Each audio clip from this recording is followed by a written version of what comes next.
दुर्गा सप्तमी सचित्र नमः। चतुर्थी अध्याय नमः। सिद्धि की इच्छा रखने वाले पुरुष जिनकी सेवा करते हैं तथा देवता जिन्हें सब ओर से घेरे रहते हैं, उन जया नाम वाली दुर्गा देवी का ध्यान करें। उनके श्री अंगों की आभा काले मेघ के समान श्याम है। वे अपने कटाक्षों से शत्रु समूह को भय प्रदान करती है। उनके मस्तक पर अवध चंद्रमा की रेखा शोभा पाती है। वे अपने हाथों में शंख चक्र कृपा और त्रिशूल धारण करती हैं। उनके 3 नेत्र हैं। वे सिंह के कंधे पर चढ़ी हुई है और अपने तेज से तीनों लोकों को परिपूर्ण कर रही है। ऋषि कहते हैं, अत्यंत पराक्रमी दुरात्मा महिषासुर तथा उनकी दैत्य सेना के देवी के हाथ से मारे जाने पर इंद्र आदि देवता प्रणाम के लिए गर्दन तथा कंधे झुकाकर उन भगवती दुर्गा का उत्तम वचनों द्वारा स्तुति करने लगे। उस समय उनके सुंदर अंगों में अत्यंत हर्ष के कारण रोमांच हो आया था। देवता बोले, संपूर्ण देवताओं की शक्ति का समुदाय की जिनका स्वरूप है तथा जिन देवी ने अपनी शक्ति से संपूर्ण जगत को व्याप्त कर रखा है, समस्त देवताओं और महिषियों की पूजनीय उन जगदम्बा हम भक्ति पूर्वक नमस्कार करते हैं। वे हम लोग का कल्याण करें। जिनके अनुपम प्रभाव और बल का वर्णन करने में भगवान शेषनाग, ब्रह्मा जी और महादेव जी भी समर्थ नहीं है। वे भगवती चंडिका संपूर्ण जगत का पालन एवं अशुभ भय का नाश करने का विचार करें। जो पुण्यात्माओं के घर में स्वयं ही लक्ष्मी के रूप से पापियों के यहाँ दरिद्रता के रूप से और शुद्ध अंतःकरण के पुरुष के हृदय में बुद्धि रूप से और सत्पुरुष के श्रद्धा स्वरूप से तथा कुलीन मनुष्य के लज्जा रूप से निवास करती है, उन आप भगवती दुर्गा को हम नमस्कार करते हैं। देवी, आप संपूर्ण विश्व का पालन कीजिए। देवी, आपके इस अचिंत्य स्वरूप असुरों का नाश करने वाले भारी पराक्रम का तथा समस्त देवताओं और दैत्यों का समक्ष युद्ध में प्रकट किए हुए अपने अद्भुत चरित्र का हम किस प्रकार वर्णन करें। आप संपूर्ण जगत की उत्पत्तियों के कारण हैं। आप में सतगुण, रजोगुण और तमोगुण ये तीनों गुण मौजूद है, तो भी दोषों के साथ आपका संसर्ग नहीं जान पड़ता। भगवान विष्णु और महादेव जी आदि देवता भी आपका पार नहीं पाते। आप ही सबका आश्रय है। यह समस्त जगत आपका अंशभूत है, क्योंकि आप सबकी आदिभूत अव्यकृता परा प्राकृतिक है। देवी, संपूर्ण यज्ञों में जिसके उच्चारण सब देवता तृप्त लाभ करते हैं, वह स्व आप ही है। इसके अतिरिक्त आप पितरों के भी तृप्ति का कारण है। अतएव सब लोग आपके सर्वथा भी कहते हैं। देवी, जो मोक्ष की प्राप्ति का साधन है, अनित्य है, महाव्रत स्वरूपा है, समस्त दोषों से रहित जितेंद्रिय तत्व को ही सार वस्तु मानने वाले तथा मोक्ष की अभिलाषा रखने वाले मुनिजन जिसका अभ्यास करते हैं, वह भगवती पारा विद्या आप ही हैं। आप शब्द स्वरूपा है। अत्यंत निर्मल ऋग्वेद, आयुर्वेद तथा उद्गीत के मनोरथ पदों में पाठ में युक्त सामवेद भी आधार आप ही हैं। आप देवी तीनों वेद और भगवती 6 ऐश्वर्य से युक्त है। इस विश्व की उत्पत्ति एवं पालन के लिए आप ही वर्ता, खेती एवं आजीविका के रूप में प्रकट हुई है। आप संपूर्ण जगत की घोर पीड़ा का नाश करने वाली है। देवी, जिसे समस्त शास्त्रों के सार का ज्ञान होता, वह मेधा शक्ति आप ही है। दुर्गम भगवती, भगवान सागर दुर्गम भव सागर से पार उतारने वाले नौका स्वरूपी दुर्गा देवी भी आप ही हैं। आपकी कहीं भी आसक्ति नहीं है। केटव के शत्रु भगवान विष्णु के वक्षस्थल में एकमात्र निवास करने वाली भगवती लक्ष्मी तथा भगवान चंद्रशेखर द्वारा सम्मानित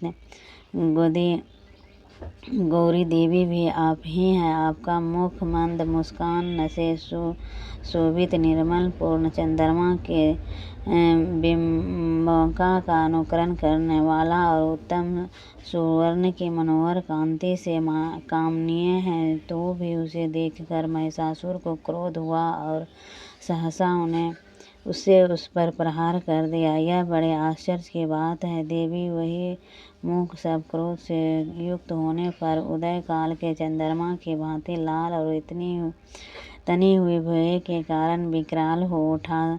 तब उसे देखकर जो महिषासुर के प्राण तुरंत नहीं निकल गए, यह उसे भी बढ़कर आश्चर्य की बात है, क्योंकि क्रोध में भरे हुए यमराज को देखकर भला कौन जीवित रह सकता। देवी आप प्रसन्न हो। परमात्मा स्वरूप आपके प्रसन्न होने पर जगत का अभ्युदय होता और क्रोध में भर जाने पर आप तत्काल ही कितने कुलों का सर्वनाश कर डालते।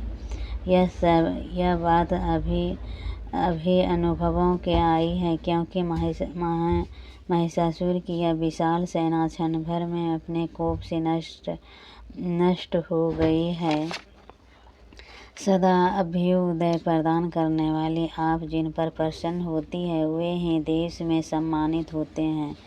उन्हीं को धन और यश की प्राप्ति होती है। उन्हीं का धर्म कभी शिथिल नहीं होता तथा वे ही अपने हष्ट पुष्ट स्त्री पुत्र और धर्म कभी शिथिल नहीं होता तथा वे ही अपने हष्ट पुष्ट स्त्री पुत्र और भृत्यों के साथ धन्य माने जाते हैं। देवी आपके ही कृपा से पुण्यात्मा रूप प्रतिदिन अत्यंत श्रद्धापूर्वक सदा सब प्रकार से धर्मानुकूल धर्म करता है और उसके प्रभाव से स्वर्ग लोक में जाता है। इसके लिए आप तीनों लोक में निश्चय ही मनोवांछित फल देने वाले हैं। माँ दुर्गे, आप स्मरण करने पर सब प्राणियों का भय का हर लेती हो। स्वतः पुरुषों द्वारा चिंतन करने पर उनके परम कल्याण बुद्धि प्रदान करती है। दुख दरिद्र और भय हरने वाली देवी आपके सिवा दूसरी कौन है, जिसका चित्त सबका उपकार करने के लिए सदा ही दयाद्र रहता हो। देवी, इन राक्षसों के मार जाने पर संसार को सुख मिले तथा ये राक्षस चिरसागर तक नरक में रहने के लिए भले ही पाप करते रहे हो, इस समय संग्राम में मृत्यु को प्राप्त होकर स्वर्गलोक में जाए। निश्चय ही यही सोचकर आप शत्रुओं का वध करती हो। आप शत्रुओं पर शास्त्रों का प्रहार क्यों नहीं करती? समस्त असुरों का दृष्टिपात मात्र से ही भस्म क्यों नहीं कर देती? इसमें एक रहस्य है। ये शत्रु भी हमारे शस्त्रों के पवित्र होकर उत्तम लोकों में जाए, इस प्रकार उनके प्रति भी आपका विचार अत्यंत उत्तम रहता है। खग तेज पुंज की भय के दीप्ति से तथा अपने विशाल के अभय अग्रभाग की धनीभूत प्रभाव से चौंधी आकार जो असुरों की आंखें फूट गई, उसे कारण यही है कि मनोराशियों से युक्त चंद्रमा के समान आनंद प्रदान करने वाले आपके इस सुंदर मुखार दर्शन करते थे। देवी, आपका शील दुराचारियों के लिए बुरे वर्ताव को दूर करने वाला है। साथ ही यह रूप ऐसा है जो कभी चिंतन में भी नहीं आ सकता, जिसकी कभी दूसरों से तुलना भी नहीं हो सकती, तथा आपका बल और पराक्रम तो इन दैत्य का भी नाश करने वाले हैं, जो कभी देवताओं के पराक्रम भी नष्ट कर चुके थे। इस प्रकार अपने शत्रुओं पर भी अपने दया ही प्रकट की।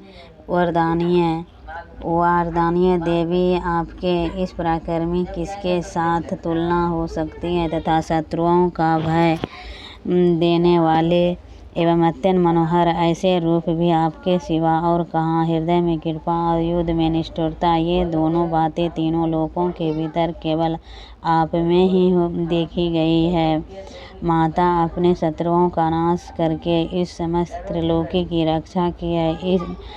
उन शत्रुओं को भी युद्ध भूमि में मारकर स्वर्गलोक में पहुँचाया है तथा उन्मत्त दैत्यों से प्राप्त होने वाले आप लोग के भय को भी दूर कर दिया है। आपको हमारा नमस्कार है। देवी, आप शूल से हमारी रक्षा करें। अम्बे, आप खग से भी हमारी रक्षा करें तथा घंटा की ध्वनि और ध्वनि की टंकार से भी हम लोगों की रक्षा करें।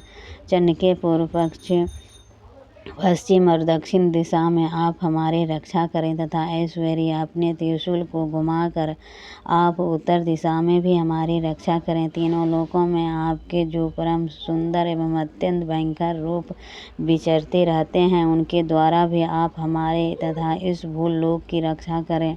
अम्बे, आपके कर पल्लवों में शोभा पाने वाले खग, त्रिशूल और गदा आदि जो अस्त्र हो, उन सब के द्वारा आप सब ओर से हम लोगों की रक्षा करें। ऋषि कहते हैं, इस प्रकार जब देवताओं के जगदम्बा दुर्गा की स्तुति किया और नंद वन के दिव्य पुष्पों एवं गंध चंदन आदि के द्वारा उनका पूजन किया, फिर सबने मिलकर जब भक्तिपूर्वक दिव्य धूपों की सुगंध निवेदन की, तब देवी ने प्रशंसावदन होकर प्रणाम करते हुए सब देवताओं से कहा। देवी बोली, देवताओं, तुम सब लोग मुझसे जिस वस्तु की अभिलाषा रखते हो उसे मांगो। देवता बोले, भगवती, हमारी सब इच्छा पूर्ण कर दी। अब कुछ भी बाकी नहीं है, क्योंकि हमारा यह शत्रु महिषासुर, हमारा नाम महेश्वर, इतने पर भी यदि आप हमें और वर देना चाहते हैं तो हम जब आपका स्मरण करें तब आप दर्शन देकर हम लोगों को महान संकट दूर कर दिया करें तथा प्रसन्न मुखे अम्बे, जो मनुष्य इन शस्त्रों द्वारा आपकी स्तुति